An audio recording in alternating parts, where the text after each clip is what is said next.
سلام زخبركم تخططلتي مهدر نتورك كما يوعلكم مبار لما عنتي حيزلكم متياز اللخو أرست دما بزعبا كونتات ناي كل جيزي نبارنت وي indefinite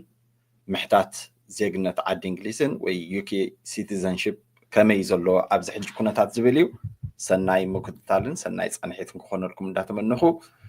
نزل لنا بروجرام كسا مودا تخطكاتاترو كم حسون لكم فوتو بحفشة قدمي نابتي أرست مئتاوي أنا بعلم ويا كإلا ناي إميغريشن أيكونكن وي أما خاري كونكن إزي زهبكم زلوخو حبريتاتات نحفشة وزقون ردئت كميكم زلوكو نتاتنبر كم ناي ولقاوي قدايكم مخري وسيدكم نتزلوكم ناي حتو ناي إميغريشن دي وي ناكال حتوتات بزعانا زبلو كدمدمو يبلكم كبلكم يفوتو كيلاتات بعد مويا كتوكسو نزلكم صقمات دما نافتم كيلاتات سب مويا ناي إيميغريشن كتكدو بتحتنا كحبركم فوتو نقرأكم دما يدلي بحفشة بزعبا لما أنت نزاربوا له أرست بزعبا indefinite leave to remain وي ILR تبعي لزوجوا بزعبا محتات زيجنا تبع الإنجليزن كما يزلوا زبلينا كنري مالتيو قدمي نافت ناي زيغنت مئتاونا زخونه سب قدم زيغنت محتاتو indefinite leave to remain كل ولا ويك عني ناي كل جيزي نبارنت ورقت كل ولا ويت حقنا عاد انجليز مالتي سلازي كما يزلو حجي ابز حجي كونتات زي ابزان زاربلا زلنا جيزي كما يزلو نزبل بعفشا indefinite leave to remain ويك عني ناي كل جيزي نبارنت ناي عاد انجليز ورقت نمتاي يستقم انتيلنا عبز عادي نختسرح نختنبر كتمهر ناب عاد انجليز دما بزي زخونه فقاد جيش كان تصنيخه بزي زخونه فقاد كتملس كتمالالسن يتقم لعلو كله خا نابناي زيغنت محتات زساغاغركا ورقتي مالتي سلازي ابز جيزي ابزان زاربلا زلنا لو معنتي علت كنديو علت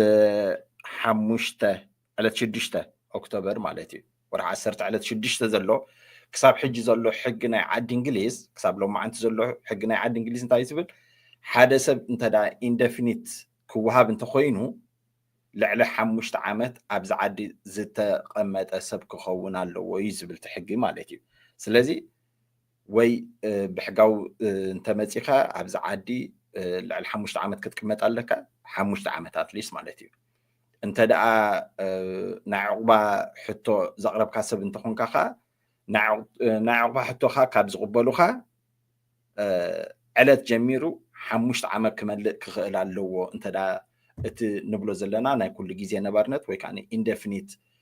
apply كتقبر تخونكا ويكاني حتو كتقرب انت خونكا مالتي قال انت قالو انت دا أبز عدست ولدو خوينهم ويكاني سبعايم سبيتهم برتش زيغنت زلوهم ويكاني ناي عاد انجليز زيغنت زلوهم قدم ممرعوهم سبات انت دا خوينهم كابزن نبلو زلنا حموشت عامت نتحتي يفقدمي مالتي حجي بترنافه انت ماتيو مالتي خمس خنبلو صنحنا سبايكا وي سبيتخا تخوينو حموشت عامت زصب مخنيات يبل كان اذا كن قدمتي مرعخا سبايكا وي سبيتخا انت دا زيغنت ناي عاد انجليز علو خوينو indefinite كتقبر قديتا يكونن حموشت عامت كتصبي زلكا مالتي ابز عاد نستولدو قلعو دما انت دا ابو ياد قدمت قلعه مولادو indefinite ويكان نايز عادي زيغنت ناي عاد انجليز زيغنت انتلوهم كا زيغنت كملكتو يفقدمي ويكاني مسدرابيتهم انت عش مزوهبه مالو مالتي مس ناي سدرابيتهم حدا عينت ورقه زوهبه مالو even توم بترنافه سبايكا وي سبيت خانا بز عاد زمصاتكا indefinite كتوهب قديتا يكونن حموشت عامت كتصبي زلكا مالتي حدا جيزي انت دا سبايكا وي سبيتخا indefinite علو خوينو مستناتو زودق حنساب تا ورقه حسكاتا فيزا حسكا مس مصخا كاب انجلاند وصاي دحاراب كلا غزي اب محداس مس ناي سبيتخا وي مس ناي سبايكا انت دا indefinite خوينو indefinite مسناتو كغبرلكا تخلطات علو مالتي سلازي እቲ ቀንዲ ዘሎ ተሓበሬታ ዘሎ ክኢላታት ሰብ ሞያ ናይ ኢሚግሬሽን ከም ዝብልዎ ዘለዉ ቅድሚ እዚ ዘሎ ኣዋጃት ወይ እዚ ዘሎ ፓርቲ ወይ ከዓ እዚ ዘሎ ሰልፊ ቅድሚ ሓድሽ ኣዋጃት ኣውፅዎ ዘሎ ኣብ ተግባር ቅድሚ ምግባሩ እንተደኣ ህፃናት ኣብዚ ዓዲ ዝተወለዱ ኮይኖም ወይ ዜግነት ዝምልከተና እንተኮይኑ ቀልጢፍና ተጓይና ክንገብሮ እቶም ሰብ ሞያ ብዙሓት ይመክሩ ኣለዉ ማለት እዮም ብዛዕባ ዜግነት ዝምልከት ከዓ ሓደ ሰብ ናይ ዓዲ እንግሊዝ ዜግነት ክህልዎ ተኮይኑ ተቐዳመይቲ ክራይቴርያ ወይ ከዓ ተቐዳመይቲ ክገብራ ዝግብኦ ኢንደፊኒት ክህልዎ ኣለዎ ሰብ ማለት እዩ ስለዚ ክሳብ ሕጂ ዘሎ ከም ዝክብለኩም ፀናሕኩ ዕለት 6 ኢሎም መዓንቲ ወርዓ 10 2025 ክሳብ ሕጂ ዘሎ ሕጊ ናይ ዓዲ እንግሊዝ ሓደ ሰብ እንተደኣ 5 ዓመት ተቐሚጡ ብድሕሪኡ ከዓ ንሓደ ዓመት ኢንደፊኒት እንተደኣ ሒዙ ዜግነት ክሓትት ፍቀዱ እዩ እዚ ግን ኣዋጅ ዕለት 10 ወርሒ 2 2025 ዝወፀ ዝኾነ ሰብ ነዊሕ ግዜ ዝገበረ ይኹን ኣብ ቀረባ እዋን ወይ ቅድሚ 5 ዓመት ዋላ ቅድሚ 20 ዓመት ዝመፀ ናብ ዓዲ እንግሊዝ ብዘይ ሕጋዊ ንዝኣተወ ሰብ ዜግነት ኣይምልከቶን ኢሎም ዓፅሞ ስለ ዝኾኑ ዜግነት ብዘይ ሕጋዊ ንዝኣተወ ናብ ዓዲ እንግሊዝ ኣይምልከቶን እዩ ማለት እዩ በቲ ዝወፀ ኣዋጅ ማለት እዩ ስለዚ እቲ ዜጋ ክሓትት ዝኽእል ኣብዚ ግዜ እዚ ብሕጋዊ ንዝመፀ ሰብ እዩ ማለት እዩ ስለዚ ኣብዚ ዓዲ 5 ዓመት ክገብር ኣለዎ ኢንደፊኒት ካብ ዝሕዝ ከዓ ኣትሊስት ዓመት ክገብር ክኽእል ኣለዎ ማለት እዩ ሕጂ ንምንታይ ለየ ዘምፅኦ ዘለኹ ብዙሓት ሰባት ምዝ ሓድሽ ወፂ ዘሎ ፕሮፖዛል ወይ ከዓኒ ናይ ሕቶ ወይ ከዓኒ እንታይ ንክንብሎ ፕሮፖዛል ክንብል ከለና ሲ ቃል ብቃል ብትግርኛ እንታይ እዩ ከምዚ ሓድሽ ሕጊ የውፅኡ ኣለዉ ግን ኣብ ትግባረ ዘይበፅሐ ዘሎ ሕቶ የቕርቡ ኣለዉ ማለት እዮም ሕጂ ቅድሚ እዚ ወፂኡ ዘሎ ምስቲ ዘሎ ሕግታት ንብዙሓት ሰባት ኣብ ኮንፊዥን ወይ ከዓኒ ኣብ ከምዚ ሕውስውስ ዝበለ ስለ ዘምፅእ ዘሎ ብኸምኡ እየ ነዚ ኣርእስቲ ዝመሪፀ ማለት እዩ ስለዚ ሓደ ሰብ እንተዳ 5 ዓመት ተቐሚጡ ሓደ ዓመት ከዓ ኢንዴፊኒት ተገይሩ ብሕጋዊ ዝመፀ ሰብ እንተኮይኑ ዜግነት ክሓትት ይኽእል እዩ ማለት እዩ ከምዚ ዓንቲ ወይ ዝበልናዮ ህፃናት እንተኮይኖም ከዓ ኣብዚ ዓዲ ዝተወለዱ እንተኮይኖም ቅድሚ ውላዶም ኣቦ ወይ ኣደ ዜግነት ዘለዎ ወይ ከዓኒ ኢንደፊኒት ዘለዎ እንተኮይኑ ከዓ ዜግነት ናይ ዓዲ እንግሊዝ ክሓቱ ይፍቀዶም እዩ ማለት እዩ እዚ ግን ብጀካ እንታይ ኢና ኢልና ንዜጋ ናይ ዓዲ እንግሊዝ ዝተመርዓወ ቅድሚ ምምርዓዉ ወይ ቅድሚ ምምርዓዋ ነቲ ሰብ ኣብ ዓዲ እንግሊዝ ዘሎ ሰብ እንተደኣ ዜግነት ዘለዎ ሰብ እንተኮይኑ ቅድሚ ምምርዓዎም ዜጋ ዝኾነ ሰብ እንተኮይኑ እቲ ሰብ እቲ ዝመፀ ሰብ ኣብ 3 ዓመት ዜግነት ክሓትት ይፍቀዶ እዩ ማለት እዩ ብሓፈሻ ብዙሕ ክራይተርያ እዩ ዘሎ እቲ ዜግነት ንብሎ ዘለና እቲ ቀንዲ እዚ ኮይኑ ኣብ ርእሲኡ ንኣብነት ኣብ ዓመት ልዕሊ 9 መዓልቲ ክትገይሽ ኣይፍቀደካን እዩ ካብ ትመፅእ ናብ ዩኬ ከዓ ብፍላይ እንተደኣ 5 ዓመት ፕላስ ሓንቲ ዓመት ኢንዴፊኒት ዝተቐበጥካ ሰብ እንትኾንካ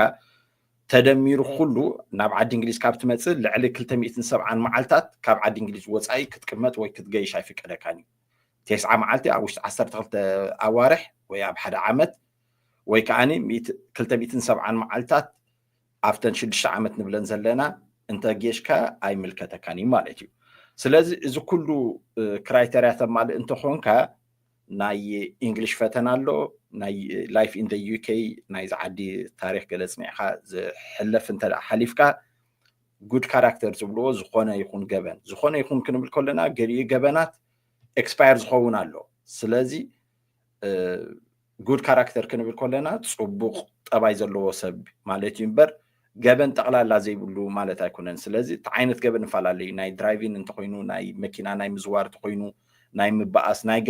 ገሊኡ ኤክስፓየር ዝኸውን ኣሎ ገሊኡ ዓመት ገሊኡ 3 ዓመት ኤክስፓየር ዝኸውን ኣሎ ነቶም ክብለኩም ፀናሕኩ ነቶም ሰብ ሞያ ብምሕታት እንታይ እዩ እቲ ክራይተርያ ኢልና ክንሓትት ይግባና ልዕሊ ኩሉ ግን ከምዚ ዓንቲ ወይ ዝበልናዮ ሓደ ሰብ እንተደኣ ዜግነት ኣብ ዓዲ እንግሊዝ ክሓትት እንተኮይኑ ኢንደፊኒት ክህልዎ ኣለዎ ማለት እዩ ስለዚ ከምዚ ዓንቲ ወይ ክንብሎ ፀናሕና እቲ ቀንዲ ነዚ ኣርእስቲ እዚ ክመርፅ ዘገደደን ምክንያት ሓደ ሰብ ዜግነት ክገብር ዝግብኦ እንተኮይኑ ብፍላይ ህፃን እንተኮይኑ ዜግነት ቀልጢፉ ክገብር ክኽእል ኣለዎ ቅድሚ እዚ ኣዋጅ ኣብ ተግባር ምብፅሑ ማለት እዩ እዚ ንብሎ ዘለና ኣዋጅ የቕሬታ እዚ ንብሎ ዘለና ኣዋጅ ወይ ከዓ ንለውጥታት ክመፅእ ተኽእሎታት ዘለዎ እንታይ እዩ እንተኢልና ካብ ምንታይ ዝብገሰ እንተኢልና ከምዚ ኩላትና ብፍላይ እቶም ኣብ ዓዲ እንግሊዝ ንነብር ንፈልጦ ሰባት ኣብዚ ዝሓለፈ ዓመታት ብፍላይ ከዓ ኣብዚ ዝሓለፈ ኣዋርሕ ህዝቢ ዓዲ እንግሊዝ መብዛሕትኡ ማለት እዩ ኣብ ልዕሊ ስደተኛታት ዘለዎም ኣረኣእያ ስደተኛ ኣብዚ ዓዲ ይበዝሕ ኣሎ ብፍላይ ከዓ እቶም ብባሕሪ ካብ ፈረንሳ ዝመፁ ዘለዉ ሰባት ጠጠው ክብል ኣለዎ ኢሎም ብዙሕ ጥርዓናት ብዙሕ ሰላማዊ ሰልፊ ብዙሕ ንዓብታት ኣብ ልዕሊ መንግስቲ ይገብሩ ብምህላዎም ሪፎርም ዝበሃሉ ወይ ከዓ እቶም ናይ ፅገና ዝበሃሉ ሓደሽቲ ዝመፁ ሰልፊ ናይ ፖለቲከኛታት ሰልፊ ማለት እዩ ብነጃል ፈራጅ ዝምራሕ ንሳቶም ኣንፃር ዘይኮነሲ ግን ናይ ስደተኛታት ናይ ምቕባል ተኽእሎታቶም ዘለዎ ፀቢብ ስለ ዝኾነ ዝበዝሕ ዜጋ ዓዲ እንግሊዝ ንዓኣቶም ይድግፎም ብምህላው እቶም ኣብ ሕጂ ኣብ ስልጣን ዘለዉ ሰልፊ ዕዮ በዚ ሰብ ተቐባልነት ረኺብዎ ዘሎ እቶም ሪፎርም ዩኬ ዝበሃሉ ወይ ከዓኒ ፅገና ናይ ዓዲ እንግሊዝ ዝበሃሉ ዘለዉ ፓርቲ ናብኣቶም ኣብ ምርጫ እንተመፂሱ እሶም ከይዕወቱ ኢሎም እሶም ከዓ ነቲ ህዝቢ ዝደልዮ ዘሎ ጠለባት ንኸማሉ ኢሎም ለውጥታት ክንገብር ኢና ኢሎም ይዛረቡ ኣለዉ እዚ ንብሎ ዘለና ግን ፕሮፖዛል እዩ እዚ ወፂኡ ዘሎ ድሓር ድሕርና ክንሪኦ ኢና እንታይ እቲ ፕሮፖዛል ገለ ንብሎ ዘለና ፕሮፖዛል ማለት ከምዚ ኣዋጅ እዮም ዘውፅኡ ዘለዉ ኣዋጅ ክንብል ከለና ኣብ ሕጊ በቃ ከምዚ ርእቶታት ከምዚ ርእቶታት ኣለና ናይ ስደተኛ ከምዚ ክንገብሮ ኢና ኢሎም